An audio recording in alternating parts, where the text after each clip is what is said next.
محترم سامعین کرام اور چمن وسطانوی کی چہچہاتی بلبلوں اور شمع رسالت کے پروانوں، کسی نے کیا خوب کہا ہے، رنگین رسالے نہیں قرآن سنبھالو، رنگین رسالے نہیں قرآن سنبھالو، میدان میں لڑنا ہے تو ایمان سنبھالو، بستر سے اٹھو آتی ہے مسجد سے صدائیں،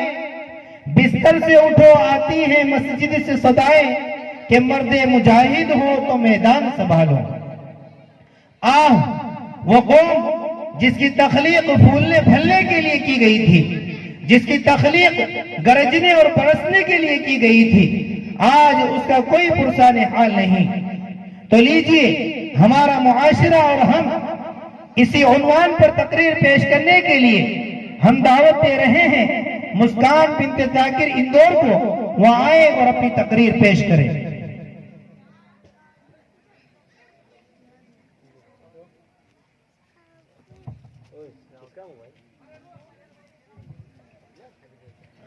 ان طالبات پر جن اساتذہ کرام کی محنت رہی، الحمدللہ ان اساتذہ کے لیے حافظ محمود صاحب کی طرف سے 200 روپے کا انعام آیا ہے۔ پروگرام میں حصہ لینے والی طالبات کے لیے انیس بھائی رتن پور والوں کی طرف سے 100 روپے، جاوید بھائی کی طرف سے 200 روپے، تسلیم بھائی خشکتواڑی والوں کی طرف سے 300 روپے، عبدالقیوم بھائی چندن پوری والوں کی طرف سے 100 روپے، ایک محترمہ کی طرف سے 200 روپے، تعلیم بھائی سکھان والوں کی طرف سے 300 روپے، شہزاد بھائی ٹھپگاؤں والوں کی طرف سے 500 روپے، عبد الرحمن بھائی سندھ والوں کی طرف سے 500 روپے کا انعام آیا ہے۔ اور فارغ ہونے والی طالبات کے لیے حاجی یونس صاحب بشتان روڈ والوں کی طرف سے 500 روپے، حافظ محمود صاحب رتن پور والوں کی طرف سے 50 روپے، شہزاد بھائی ٹھپگاؤں والوں کی طرف سے 500 روپے کا انعام آیا ہے۔ اللہ تبارک و تعالی جزائے خیر عطا فرمائے۔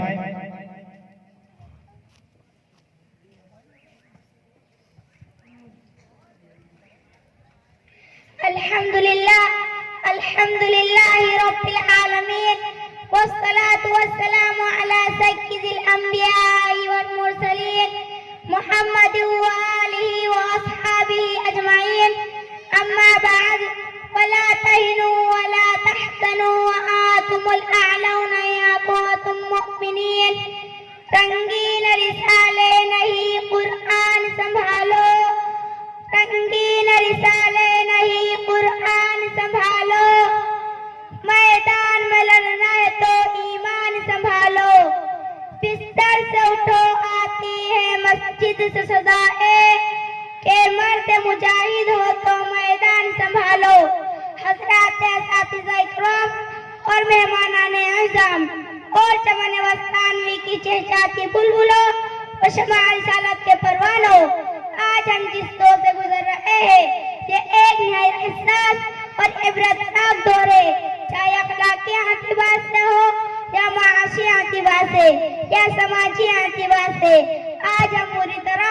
ظلم و ستم کے شکنجے میں جگڑے ہوئے ہیں، ہماری مسجدیں مندروں میں تبدیل کی جا رہی ہے، ہمارے حقوق پامال کیے جا رہے ہیں، ہمیں بیت حقیق سے ٹکرایا جا رہا ہے، الغوز ہم پوری طرح ظلم و ستم کی چکی میں پسے جا رہے ہیں۔ ایک ہنگامے میں عشر ہو تو اس کو بھولو، ایک ہنگامے میں عشر ہو تو اس کو بھولو، سینکڑوں باتوں کا رہنے کے خیال آتا ہے۔ وہ قوم جس کی تخلیق پھولنے پھلنے کے لیے کی گئی تھی، وہ قوم جس کی تخلیق گرنے و برسنے کے لیے کی گئی تھی، آج اس کا کوئی پرسان حال نہیں۔ وہ قوم جن کا شہوہ امر بالمعروف اور نہی عن المنکر تھا، آج وہ خود گمراہی میں گرے ہوئے ہیں۔ برادران اسلام، آج ہم اپنی آپ بیتی کو یاد کرتے ہیں تو ہمیں رونا آتا ہے، جب ہم اپنے حالات و کیفیت کا جائزہ لیتے ہیں تو قلب مضطرب اور بے چین ہو جاتا ہے۔ آج ہماری قوم روس کی رہنے والی ہو یا امریکہ کی، چین کی ہو یا جاپان کی، ایران کی ہو یا عراق کی، ہندوستان کی ہو یا پاکستان کی، چاہے کسی بھی خطے کی رہنے والی ہو،